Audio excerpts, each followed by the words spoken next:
evening, ladies and gentlemen. Today's Wednesday, February the 6th. It's 5:30. Welcome to our regularly scheduled board meeting. Christina, would you lead us in prayer, please? Yes, sir. Heavenly Father, we praise you and thank you for being here with us today.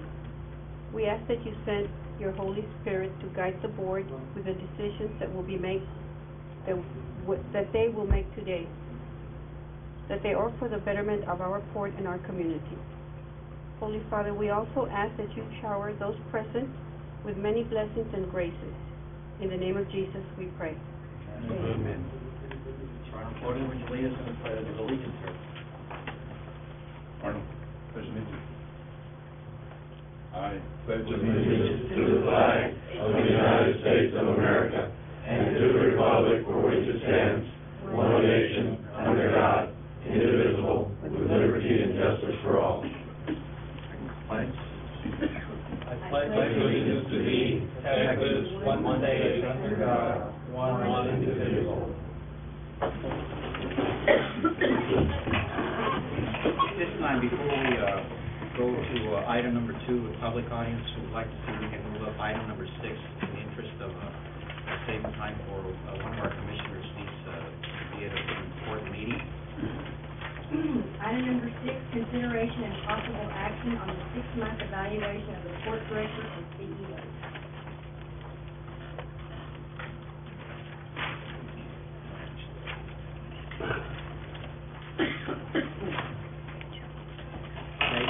The Brownsville Navigation District Board of Commissioners want to recognize Port Director Eduardo A. Campirano for successfully completing his first 6 months of duty as Port Director and CEO. The Board of Commissioners recognize that accountability should exist at every level of the organization and are aware that the performance improvement objectives initially set forth suggest the results of these first 6 months bring to mind that Mr. Campirano is building a collaborative relationship of fiscal responsibility, honesty, integrity, transparency, and trust among organization employees and the Port's community. At this time, I'd like to see if there's any comments on behalf of the commissioners. I'll start. Eddie, so far that's what I've seen, I've liked. I think you've pulled everybody together. I'm very pleased with the way you've conducted yourself as the director of the port and the way you've been able to communicate your plans of where this port needs to go. And I commend you on that, and I feel that you're going to have a bright future here with Port of Brownsville. Thank you, Commissioner. Anybody else? I want to say that I think some of my feelings personally that I'm just going to go ahead and say out loud just so that people know how we here at the board feel. I think you're a man of a lot of integrity, honesty. I think you have coached everything as fairly and honorably as you possibly can. I think that is absolutely excellent, and it's something that every government entity needs somebody, and I'm just blessed to have you here with us. I think, a lot of people, when you got hired on, I think were wondering how you would do, and I got to tell you, everybody that was wondering, he's doing an absolutely fantastic job, and he is actually, we're lucky and blessed to have him here, so thank you. Thank you, Commissioner. Commissioner? Thank you, Mr. Chairman. Thank you for accommodating me in my schedule. I want to tell the folks that I've got a commitment at 6 o'clock at the South Texans for Good Government, or else I'd stay for the entire meeting. But I think we all as commissioners thought it was important that we state in public what we all feel and have stated in private about Mr. Campirano, and that's why the chairman put this item on the agenda today, so that we do make a public statement to the shareholders of the Brownsville Navigation District, to people that want the best for the B&D, that we all are on the same page when it comes to Mr. Campirano. And I personally, I know along with my other commissioners, my fellow commissioners, feel that he has exceeded expectations in every area that we could possibly rate him on. I want to say, as a public servant, when you know that your time is coming, when your time of service is coming to an end, I One of the things that you want is you want to make sure that you leave the place that you've been serving in a better way than when you first got here. And I think with Mr. Campiano at the helm, this place will be better because of him. I want to also commend my fellow commissioners for making such an excellent choice for Mr. Campiano. I join with you in giving him the highest possible marks, Mr. Chairman. I know that the process was difficult. The field that we had to choose from perhaps was not as distinguished as we would have liked, but yet we found a diamond in the rough here in our very own backyard. And so, Ed, to you, what I would tell you is continue doing the right thing, continue following your good conscience and making sure that you do what's best for the Port of Brownsville. To my friends here that work at the B&D staff, he is the quarterback. He is Charlie in charge.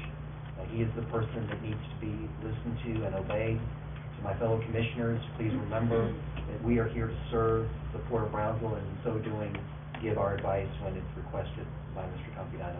And then at that point, Mr. Campiano is free to follow it in whole or in part. But it's been a pleasure, and I look forward to serving with you for the next couple of months. I'm not saying goodbye just yet, but it's been a pleasure working with you, and we look forward to great things at the Port of Brownsville. As Senator Lucio and I both said when you were sworn in here at your ceremony, we need you to succeed here at the Port of Brownsville. In order for the Port to succeed, you must succeed, and therefore we want you to succeed and do great things. So, thank you very much, Mr. Campiano. With your permission, Mr. Chairman, may I be excused? Yes, thank you. Thank you. Thank you. Commissioner? Yes, I would just like to add also that I join and concur with my fellow commissioners. It's a great job that Mr. Campiano that you've done as Director and CEO of the Brownsville Navigation District. I've been very impressed in the manner and the professionalism in which you've handled the position and the direction that you're taking the district. So congratulations, and hope to keep working. Thank you so much. I took the initiative earlier today just to prepare a couple of sentences regarding his first 6 months here. Today marks 6 months since Eduardo Campiano was given the opportunity and responsibility to drive the Port's development activities and the day-to-day operations. Through his staff positions, Mr. Campiano has been involved in all aspects of Port business operations, from sales, marketing, internal house cleaning, household leasehold agreements on new port tenants and cargo handling. The commissioners acknowledge and believe that the Port Director has reached an important benchmark in the progress that the Port has made both administratively and in the Port community under his leadership. In the 6 months since Mr. Campiano's hiring, he has demonstrated professional competency and continues to reach out and meet with community members, private, local, state, and federal representatives, as well as representatives in Mexico, to help build a consensus on how to best approach port-related goals and objectives. He has set an aggressive pace, surprising many at the Port community. This gives us hope for the future because in the first 6 months we've been delighted to witness and be a part of the emergence of an incredible collaborative network of a dedicated individual who understands the vital importance of laying a firm foundation before taking action. While these first 6 months have shown promise, we must also remain and continue to focus on the Port's infrastructure restraints, which are part of our long-term issues and the challenges that we face, such as finding alternative funding resources for building our Dock 16 and redoing an oil dock that is currently being shared by 5 tenants. Congratulations on the successes of your first 6 months, Mr. Campiano. Thank you. Thank you. I have a question for Mr. Campiano. I need to know, where were you working before? The reason, because they say it's been 6 months, but it seems like 6 years, because the knowledge you've already obtained on this board is something else. And you told us that on your interview too, that in 6 months you would probably know as much as somebody that's been here 20 years or more, and he's done it already. It's very true, he did say that. If I may, just one, is that it almost sounds like a eulogy when I'm on a funeral. I've never been showered with such praise, thank you all very much. I gotta tell you that it's been a real pleasure. I mean, one is I need to commend the staff. I mean, the staff has been absolutely very gracious and very patient. I think that's important to point out with me, and they have helped me and at every turn. They've they've been eager, they've been supportive, and I couldn't ask for a better reception at the Brownsville Navigation District. Donna has been real strong, someone to lean on, and I particularly appreciate her candor with me, and her assistance has been invaluable. But I also appreciate the support of the commission. I think that it's been very, very pleasant working with a group of gentlemen who were willing to take a chance, who were willing to certainly put their faith in me, and I told you I wouldn't disappoint you, and I live here. This is not another benchmark for the next big port job. For me, it's to do a good job, to live here, to better the community, and I can't ask any better from everyone associated with the port community, the lessees, our customers. Everybody's been very, very eager to offer assistance, advice, and so it's been a very wonderful 6 months, and I do look forward to a long tenure. I've heard a lot of people talk about the great port directors that have preceded me, but I will always remember that before they became great port directors, they had to become port directors first. So I'm taking baby steps, and I do appreciate it. So thank you all very much. Thank you all for your support. I greatly appreciate it. Thank you, sir. Appreciate it.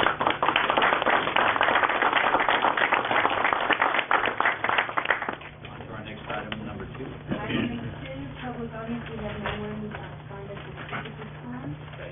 Item number 3, receive court director's report. I'll be very, very brief, just a couple of items, and I'll call on a couple of directors to make reports. But one is that, just to let you know, on the maintenance dredge for this year, everything seems to be on track. Corps is maybe adjusting the schedule by a week or two, but it looks like they will be looking to let the contract at the early part of March. Still anticipating undertaking the project in early April and completing it by the end of May. So if that is successful, then the maintenance dredge of the jetty area will have been completed. So we're excited to proceed with that.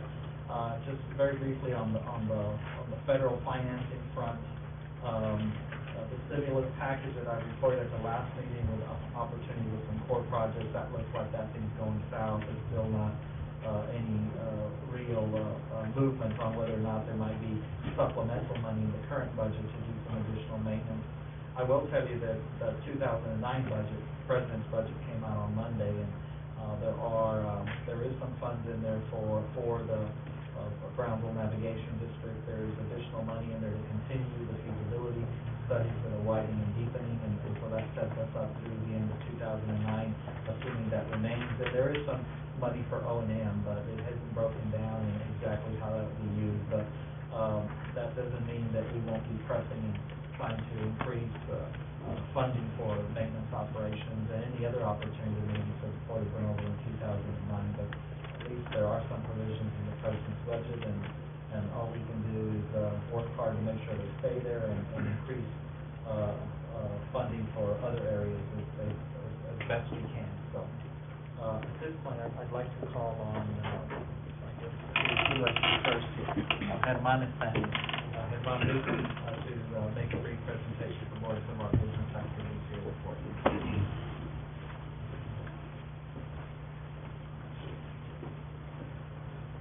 Chairman, Commissioners, just a couple of things. Tomorrow we have a presentation by T-Bridge Freight that you all have already been aware of, service between here and Tampa. Hopefully, we're looking at starting the service sometime in April of this year. So we're still working on the operations side of it, but they're coming in to do a presentation of the potential specifics of the service. On new cargo, we're looking at some floor spar coming in from Mexico, going into the U.S. We're looking at bringing it in by rail and transloading it and going out by water. So, of course, trying to diversify a little bit from the steel. There's a new potential customer coming in with steel products that are going into Mexico. They normally railed it through another border crossing. Now it's gonna be coming in by barge. It's approximately about 5,000 metric tons per month. So, it's looking good for the first quarter overweight. And, How soon are they gonna start? right now, they're looking at the different stevedores, but, if everything goes well, we're looking at, beginning of March. Yeah, I've never seen the idea of barging it down and the cost and feasibility of it. So,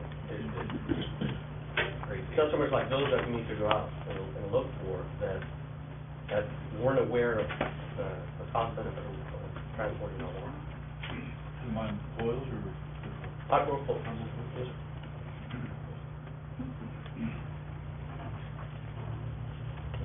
Leo, thank you, sir. Good job. This is, Mr. Tony Rodriguez also talking about some of the business activities at the port.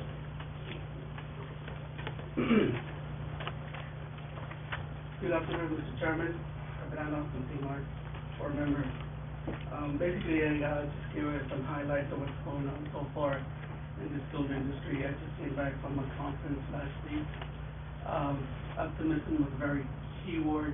I know in the cargo stats from last year, we had a pretty standard year from the years past, but overall, I think 2008 and 2009, paint very fruitful year for the Port of Brownsville. We're looking at tonnage, our current tonnage up, hopefully for 2008. We actually have a first pretty good month. We got about 5 vessels already on the board for steel slab. But overall, the steel business looks very promising.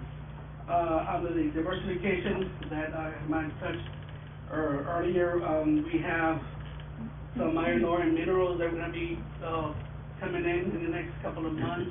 We have actually 2 project cargo, heavy lift cargo that we're about to close, and we got already actually 2 vessels with the ETAs. We got a project cargo coming in.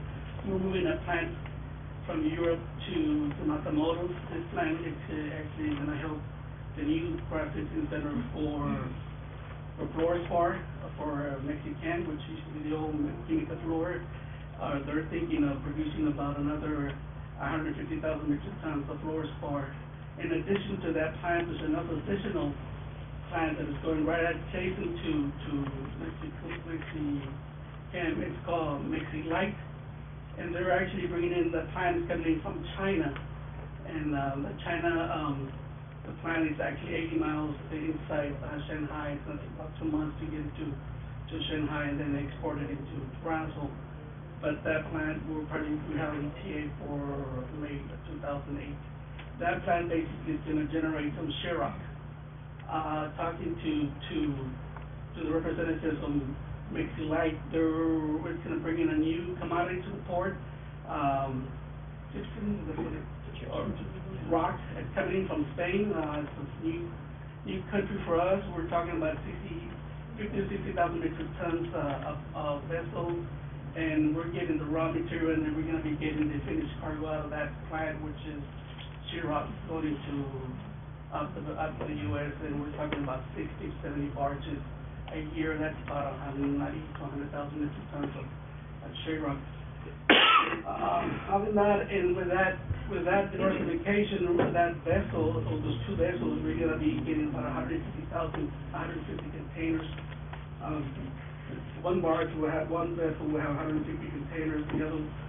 The other vessel will have 60 containers, which is the components to set up both plants.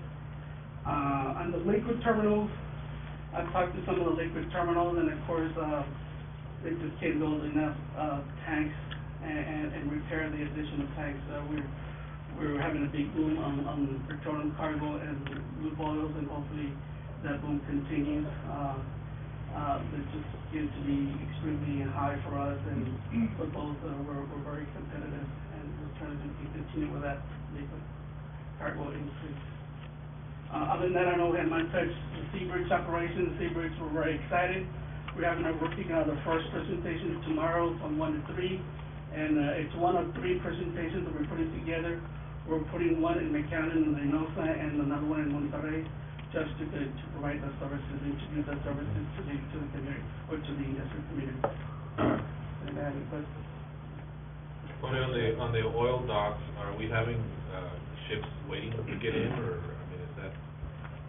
yes, we do. We have, obviously, we can come up with, extra vessels will sit out there for a couple of days, and they come in. I know Kevin is here from Trust Maintain, but they already repaired a couple of tankers, about I think it's 150,000 barrels, Kevin, if I'm not mistaken. So accommodate some of the trolling parts coming in. But as it is, we just can't build them, and they can't build them as fast as we're importing them. Well, I guess that's a good problem. That's the problem. Yeah, and that's the problem, that again, I think when we take a real hard look at the capital project for this coming year, is to really look at how we can support that growth with the facilities on the water. And I think that's an area we really need to take a hard look. But as we increase the ability to expand capacity, we also have to be cognizant that there is limited capacity. That capacity off the water has to grow as well. So, but we'll be looking at that very, very hard this year. What are the presentations for the seabirds that you're talking about? I know we have one tomorrow, and then you mentioned that you're having... We got one tomorrow from 1 to 3 here, and then we're looking at McAllen, Reynosa area at the end of the month, and then hopefully in early March and mid-March, and Monterrey. They're the ones calling the shots. When they're ready, we're approaching how those presentations come along. Because we're very happy. We're getting very good response from the community, and so we're very happy to kick off this project. Congratulations. Good job. Thank you, Tony. Concludes my report, Mr. Chairman. Next item, number Item number 4, consider and act on the following consent agenda items. A, approval of the minutes of the regular board meeting of January 23rd, 2008. Item B, approval of the following leases. 1, Razorback LLC consent. 2, Oil Patch Filling Supply Inc. lease. 3, Bedoli Group Inc. amendment.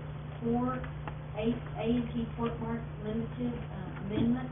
5, Esco Marine Inc. amendment. 6, Esco Marine Inc. new lease.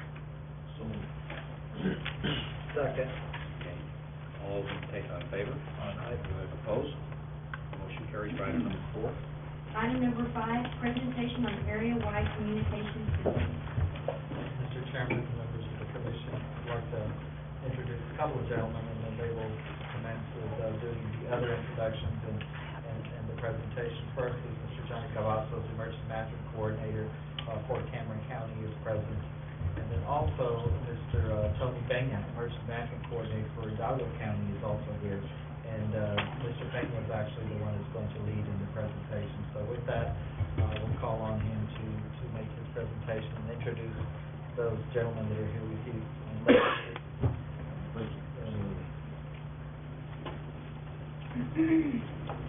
Mr. Chairman, Commissioners, we have a short video presentation there. It's a PowerPoint presentation that we'd like to put on for you all. But I'd like to comment on something that I just noticed in Mr. Campiriano's, the welcome that you all gave him and all the compliments. It's just something else. And I think back to growing up in the Valley and 20, 30 years ago and how we've grown. And in a conversation I had with a wise gentleman not too long ago, he said, if you draw a line, big circle around us from here in the Valley and widen it about 300 miles, how many people do you think live in there? And I thought, 2, 3 million, 4 million. He says, would it surprise you if I said 20 million? And yes, because now we've brought Monterrey in, and we've brought San Antonio, and we've brought Corpus in, and just to watch the growth of the Valley and watch the growth of the sport is just amazing. And in doing so, it inherently brings other problems. As the port grows, as the region, as the Valley grows as a region, we need a communication system for the public safety sector, which is all of us. And I know I'm supposed to introduce everybody, but I had that point that I wanted to make before. And Johnny Cavazos is Emergency Management Coordinator for Cameron County. I'm the Emergency Management Coordinator for Hidalgo County, and I'm also the Fire Marshal over there. And we've had a lot of fires over on our end, and I know you all just had a tragic accident on this end of the Valley that affected all of us. But, and there's some other members here, Arnold Flores, Chuck, who else is here? the chief, there's a couple of chiefs here, Chief Lenny Perez from fire service, and all of us work together, Chief Cavito over there. All of us have known each other for a long time. We've worked around each other at different ends of the valley, and we've always been able to communicate in one way, form, or shape. Prior to cell phones, we had to pull over and use the old payphone system and the pagers and all that. But what I did here recently, and bring you all up to date, is we had an opportunity to apply for a grant region-wide to the Rio Grande Valley Development Council, to the state of Texas, to the Homeland Security Funds. And it's called the Public Safety Interoperability Communications Grant. And it's a one-time shot that we could apply for. In applying for this grant, I also, and in talking to one of the sheriffs that's up in Del Rio, over lunch one day, we did a napkin drawing, and we figured that the only way that we were going to have a shot at these monies along the border was to tie in everybody as one big project from Brownsville to Boston, and to include everybody within and create one big communication system. It's already underway. On our grant, I applied for $2.5 million for this region. Everybody else applied for between $1 to $1.5 million. What this project is going to do is it's going to give us the beginnings of a digital Project 25 radio system for the entire border area and for our local region here in the valley. And it will tie in all the public safety communicators, public safety personnel and communicators to respond to an emergency.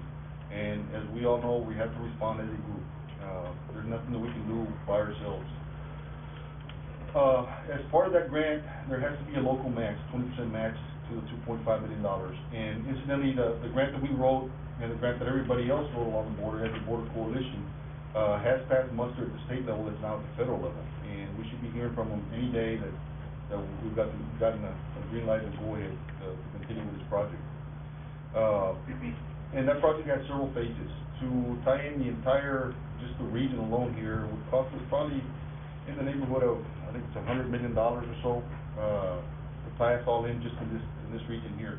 Well, none of us can afford, out of our budgets, operating budgets, that kind of money. So if we all do it together as a group, it'll help out.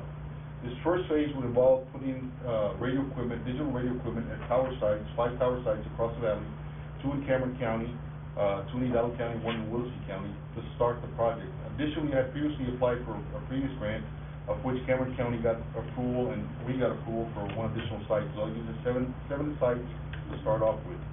Regionally, we're probably going to need between 10 to 12 sites in the long run. And this will allow us to start the communication system that if something should happen, and God hopes that nothing never happens on this end of the valley or something happens on the other end of the valley, that all the first responders have to do is do a simple change on their radio and be able to call for assistance. And that's what this project is all about. On the local side, to do the local match, it's quite a bit of money, the 20% match. It comes out to about $500,000. So what I was looking for is partners, not $500,000, it's more than that. I'm sorry. But let me keep speaking. I'm a little bit shy on the rest area. I was out at a fire scene. I think I've run more code 3 runs in the last 10 days than I had my whole 20 years in law enforcement. We've been putting out a lot of fires on our end of the county, real fires. Last night was a small one. It was only 1,600 acres. Friday was 14,800. So I mean, we've had a lot of fires. So, the local match, what I was seeking is to find partners throughout the valley, anywhere from 4 to 5 of us, including Hidalgo County, maybe you all, and to come in a partnership to establish a switch, to tie in these 7 sites total that we're going to start off with. We're going to need a switch, and the switch is nothing more than a computerized system that actually directs and the channels and puts a communication system together. It's not the normal switch like that's on the wall that turns things on and off. It actually directs communication and brings everybody together. So based on that, I'm seeking partnerships, and I would like for one of you all, or the Port Authority, to be a partner in this, because you all are a very crucial part in our economy here in the valley, as is some of the other areas. Did we ever crank that thing up? Let me show you some of the visuals and graphics that go along with this.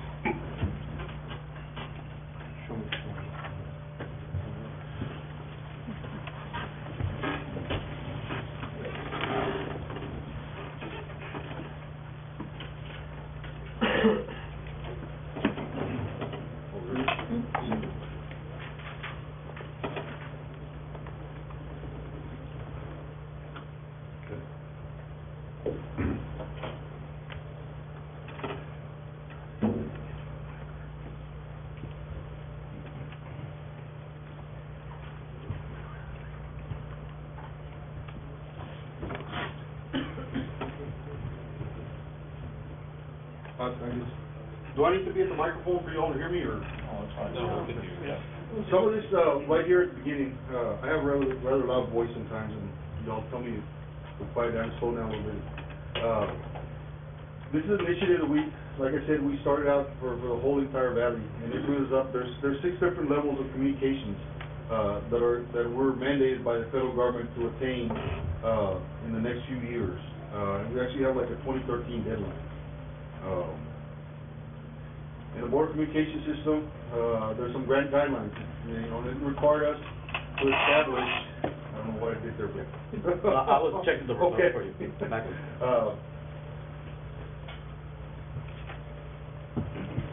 It requires us to come up with a state interoperability communications plan. I'm also a member of the Texas Radio Coalition. Texas Radio Coalition is composed of about 80 of us, there's about 85 of us from across the state of Texas that have come together as a group to design a state communications plan and guide the state of Texas and in what direction communication is going to be going for the next 10 to 12 years. And we were subsequently tasked by the governor's office as a group to develop this plan.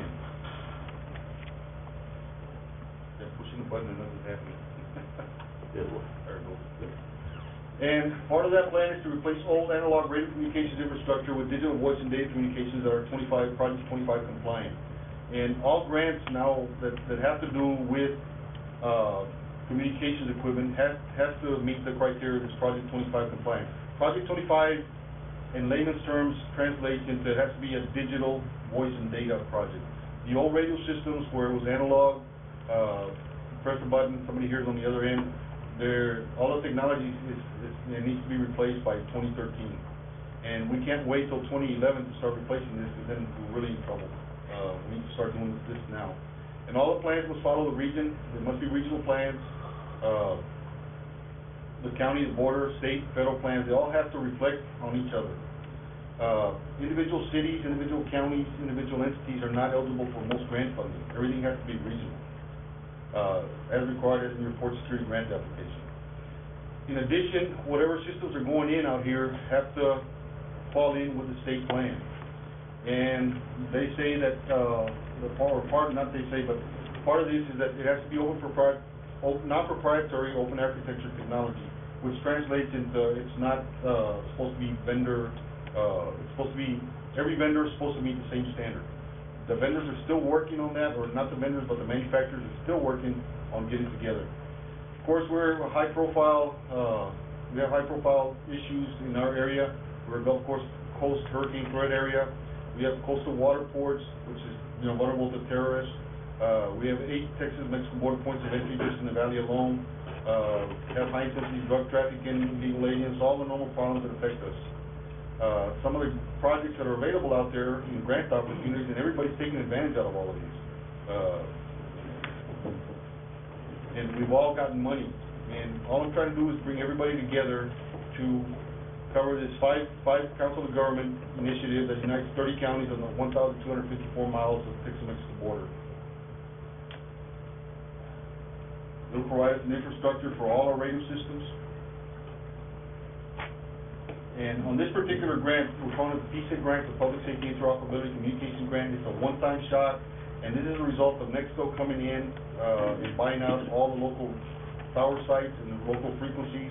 And as they buy those out, the federal government sold them the licensing for that, and those monies are going to be redirected back into public safety interoperability communications. So it's very important that we invest that we get local investment commitments that required to match some of those funds and some of those grants. In our first phase, which should take place here in the next, hopefully 30 days or so, as soon as the Council of Governments releases the first set of monies on the first grant that gave us 2 sites, we're thinking about putting one right down here in Brownsville, somewhere down here close to you all, one of the sites, and then the other one over in McAllen. This just starts the circle of the digital communications.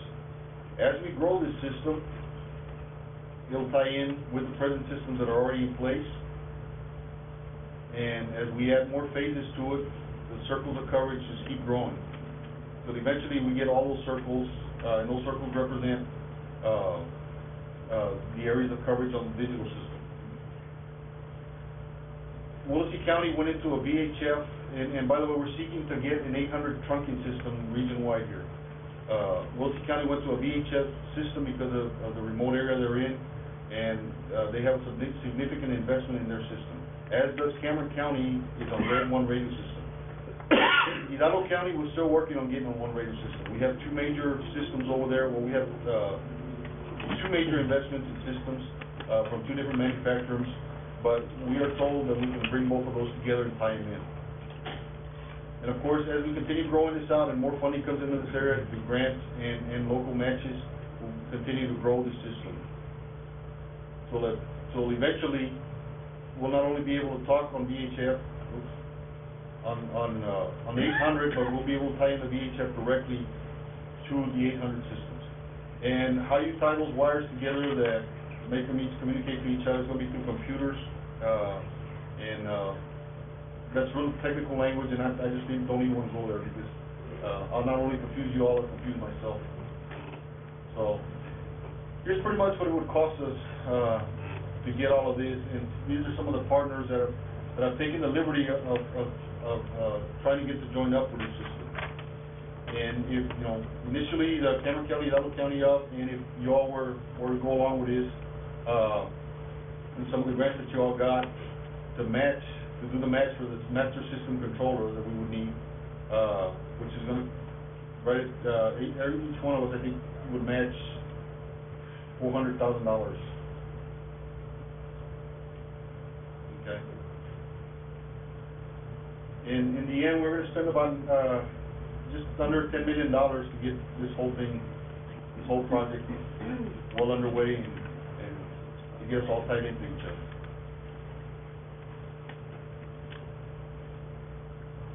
I'm trying to.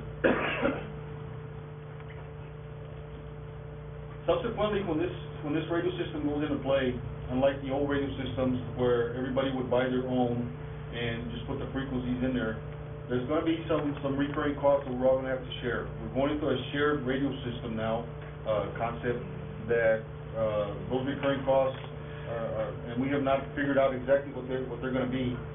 Once we get to that point, I'll come back and give you all a report on that to share those costs with us.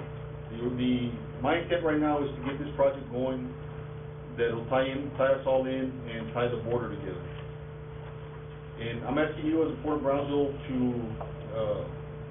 if you all would be our partners in developing this whole system.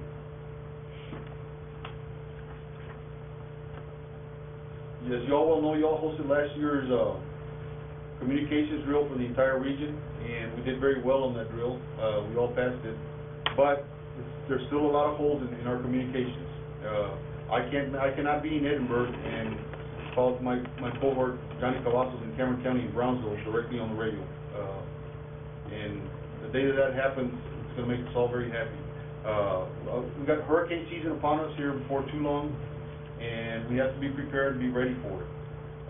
Part of this system that I'm proposing will be ready, but not in its entirety. So we're still going to be dependent upon cell phones and regular landline communications for right now. Once you all get closer and we get within range of each other, yes, we'll be able to communicate somewhat.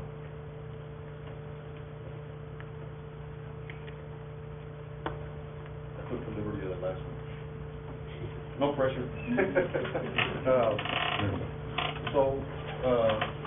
That's the end of my presentation. It's very simple, very basic. The bottom line is that as a team, we can make this region grow and continue to grow. And if you all have any emergency, all the emergency responders within the valley are ready to come over here and help, and we expect the same in return. I just have one quick question. Yes. I know you're trying to get this thing together, but what is the actual timeline for the first phase? The actual timeline for this first phase, which would be the two tower sites, actually it should have started last week, but the initial funding for the first two sites has been approved at state level and federal level. The state contractor that gets the equipment list together, their software failed, so we can't order anything, so we're on hold. We were told that it might be a week, might be 2 weeks. On the PSENT grant, we should have word back from them by June 1st. And as I said, that's already been approved at the state level. We're just waiting on the federal government to tell us it's a go. And from all indicators and all the leaks, because Washington DC has a lot of leaks, it looks very, very good for the board project. We are number one on the governor's list, and we're also number one on the president's list to get approval for funding. You said there's a total of 30 counties that are participating on this project, Mr. Penny? 30 counties from here to El Paso. Now, we had competition from other counties inland or other regions for the money. Ours got put at the top of the list.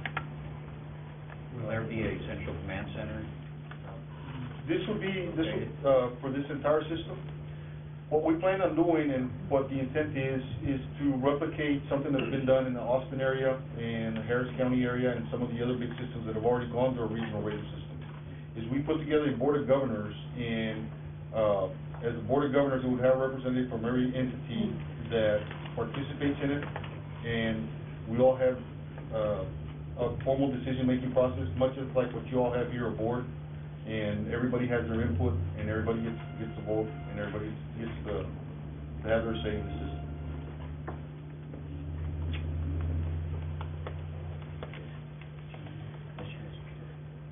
Comments I would make is, this is a discussion item, it's not, we're not gonna take any action, but, certainly I know that we've been attending some meetings. I think, Chief Guavito's also been attending some meetings. There may be some opportunities available to the board that could provide, the opportunity to participate. Obviously, everything will be a matter of weighing our needs and resources, but there is another round of funding that's coming out for security grants. This could very well, provide some opportunity. I think we'll take the opportunity to look at how we can participate beyond just going to the meetings and seeing that, obviously weighing the benefits of the project to it. I think, one of the comments today here is very true. We're in a huge situation where, if something happens here, it is the kind of thing that, it is, God forbid something catastrophic, but it will be the kind of event they'll have to call on resources from throughout the area to respond. But, we'll continue to work with the group and trying to find those opportunities and see how best we can make a contribution to not only to what would be to enhance the port security, but also the area security as well. So we'll continue to work with each element to find those opportunities. And just lastly, I know that there's some other cities here locally that have joined up on this program. Can you name some of The those city cities? of Brownsville we went before their city commission, I believe it was a month and a half ago, 2 months ago, or within the last 2 months, and they've agreed to help us as partners in this project. I've talked to the city of Mission over in Hidalgo County, and they're willing to partner up. The city of McAllen is waiting to see what everybody else is going to do. Hidalgo County, of course, has agreed to participate. Cameron County has agreed to participate. So it will be the major cities and the major county entities that will be represented on the initial phase. Certainly look forward to meeting you guys again and see where it takes us on that. The director will give us a report on what transpires after that. Mr. Chairman, Commissioners, thank you all for hearing me out today, sir. Thank you so I much. look forward to working with you all. Anything y'all need, feel free to call upon us. Great presentation. Thank you, Marlon. Johnny, thank you. For good work, and I know you guys have been working overtime lately, so, and I'm talking about for everybody, so thank you. Next Next item, please. Item number 7, consideration of act to adopt a resolution granting ad valorem property tax exemptions to historic sites identified in the 2008 Heritage Plan of the City of Brownsville. This is an annual plan that's put together by a commission in Brownsville, and they make recommendations for certain properties that should be exempt from taxation, either fully or partially. They presented this plan to us, and they're asking for you to adopt the tax exemption or partial exemption for these properties. What about those, properties that are outside the Brownsville, I mean, what areas do they cover, the Brownsville Heritage, This is the city of Brownsville. I don't believe there's anything outside of the city of Brownsville. What does it mean when some sites are blocked?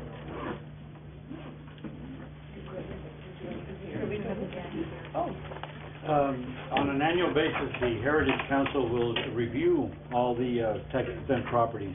And if some properties are not maintained properly, they will be blocked, and it doesn't stop that site from being a historic site, but no longer receives the benefit of the tax exemption. Good answer. I'll make a motion. Thank you, Mr. Vito. All those in favor? Opposed? Motion carries.